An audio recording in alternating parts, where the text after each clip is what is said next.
Teater Gembok Probolinggo kembali menggelar pertunjukan. Sabtu malam 26 Maret 2022, Teater Gembok mementaskan 3 naskah dalam rangka memperingati Hari Teater Dunia. Pertunjukan yang digelar di Gedung Kesenian Kota Probolinggo malam itu disiarkan melalui sosial media. Jadi pementasan tidak dibuka untuk masyarakat umum. Teater Gembok hanya mengabarkan beberapa pengamat seni teater Kota Probolinggo. Pementasan ini disiapkan selama 2 minggu. Dan malam itu sekitar pukul 7 pertunjukan dimulai. Ada 3 judul yang ditampilkan, yaitu pentas pertama berjudul Di Balik Topeng. Sutradara sekaligus penulis naskahnya ialah Alfiantara Oktasiana Rizky. Menurut Alfiantara, kisah Di Balik Topeng memiliki makna yang menarik. Topeng yang dipakai sebagai penutup karakter di baliknya. Singkatnya, antara topeng dan apa yang ada di baliknya tidaklah sama. Judul Di Balik Topeng sendiri, kita masuk langsung ngambil kesimpulan dari atau makna dari judul Di Balik Topeng. Di balik topeng ini maknanya bagaimana topeng ini menggambarkan paras mereka, sedangkan arti dari di balik topeng adalah menggambarkan sifat mereka. Kenapa saya mengambil makna tersebut dengan mengangkat judul tersebut? Karena di kisah ini menggambarkan 2 pemuda yang datang ke desa penari dengan segerombolan wanita-wanita cantik yang ternyata wanita tersebut bukanlah manusia, melainkan khayalan mereka sendiri. Mencocokkan dengan di balik topeng atau sifat atau karakternya, setiap perempuan yang ada di sana memiliki karakter yang berbeda-beda. Mau parasnya mereka cantik dan bagaimana, tapi sifat mereka ada yang jutek, judes, genit, apalagi ya, genit, terus dan sebagainya. Ada yang lemah lembut. Itu saya mengambil judul Di Balik Topeng dengan makna tersebut. Pementasan kedua berjudul Tak Kasat Mata.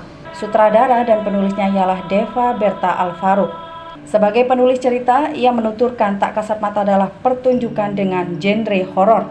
Kisahnya ada seorang laki-laki yang menginginkan kekuatan supranatural. Namun laki-laki tersebut meraih kekuatannya melalui makhluk halus dengan melakukan perjanjian. Nahasnya laki-laki itu tertimpa tragedi, menghilangnya istri yang ia cintai. Ia pun mencarinya ke gunung dan lautan. Istrinya ditemukan di Gunung Singkong dengan bantuan sang Ratu Singkong. Sebelum membebaskan si istri, laki-laki itu harus bertapa dan bertarung dengan makhluk halus. Kisah seorang laki-laki. Jadi laki-laki ini seperti kemaruk dengan kesaktian.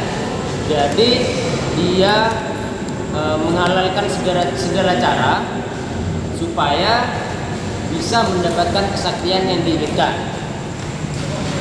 Tetapi salahnya, kesaktian yang didapat itu dengan cara yang salah. Artinya si Mahendra ini bersekutu dengan setan. Pada suatu saat si Mahendra ini melanggar suatu larangan yang sudah dijanjikan atau yang perjanjian dengan si setan. Akhirnya Mahendra ini melanggar dan imbasnya ke istri. Sedangkan istri tidak tahu apa yang Mahendra perbuat. Akhirnya si istri dibawa oleh jin ini dan si Mahendra berhari-hari mencari ke hutan, ke gunung, ke hutan, ke gunung, sampai di suatu tempat itu di hutan singkong. Tetapi ini singkongnya bermeter-meter. Jadi hutan singkong ini dijaga oleh keluarga singkong, namanya ibu singkong, anak singkong, dan para putri singkong. Jadi ibu singkong dan para putrinya ini yang menjaga kesucian, tempat itu. Jadi si ibu singkong ini membantu Mahendra untuk mengeluarkan Arimbi dari gua. Tetapi si ibu singkong tidak bisa bisa membantu begitu saja. Artinya si Mahendra ini disuruh berjuang sendiri karena itu salah ia sendiri. Jadi si Mahendra ini bertapa, lalu Raga Sukmanya keluar dan bertaruh dengan setan yang sebelumnya bersekutu dengan Mahendra. Di situ terjadi pertarungan sekitar 2 jam, gak lama gitu. Dan si Raga Sukmanya Mahendra akhirnya menang. Naskah ketiga yang dipentaskan berjudul Siti Nurbaya. Penulis naskahnya adalah Nibras Fawaz Firzatullah.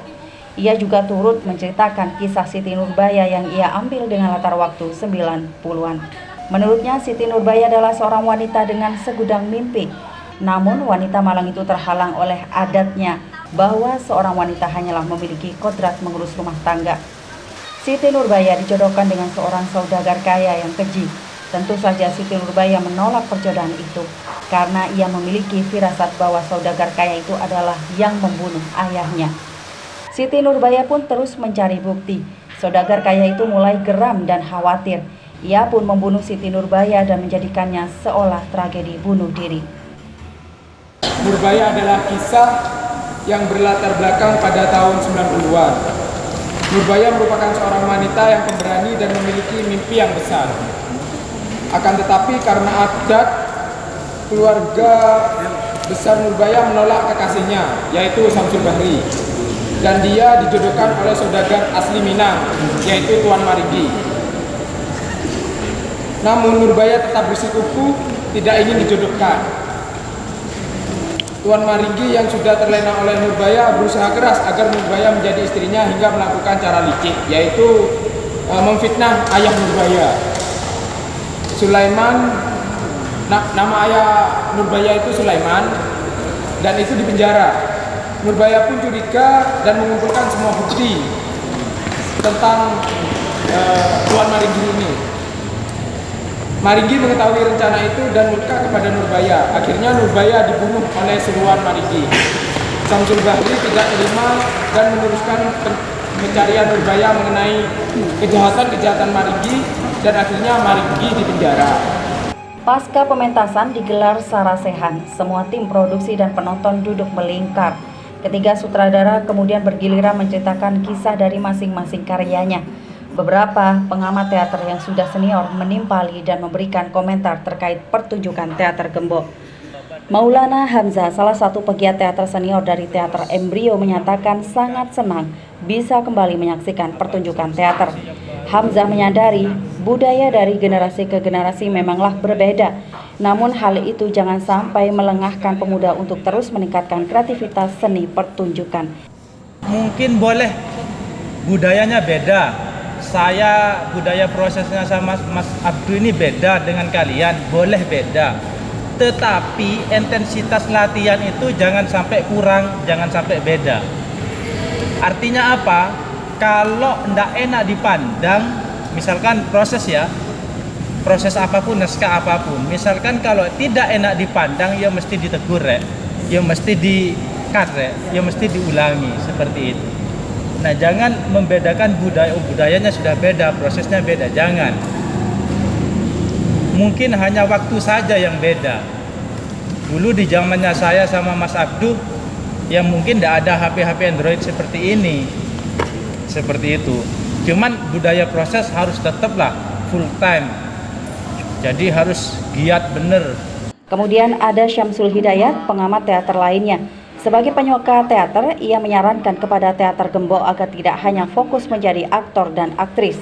Misalnya harus ada yang fokus menjadi ilustrator musik yang juga sangat dibutuhkan dalam pementasan teater. Menjadikan irama pada musik itu aktor atau aktris. Tapi yang paling penting adalah pra dan pasca. Kalau pra itu mulai ngeset nyeting tempat. Tak delok iku mulai wingi ya arek 8 iku wae. Setting tempat, kemudian nanti kalau ada alat musiknya di mana, itu tugas-tugas Anda semuanya. Mari kita ciptakan bahwa tidak hanya alat musik modern yang mampu menjadikan irama pada musik itu, tapi alat-alat musik tradisi ini juga bisa digunakan untuk sebagai alat instrumen untuk kegiatan. Laporan Alfi Wardah, Tada Today TV.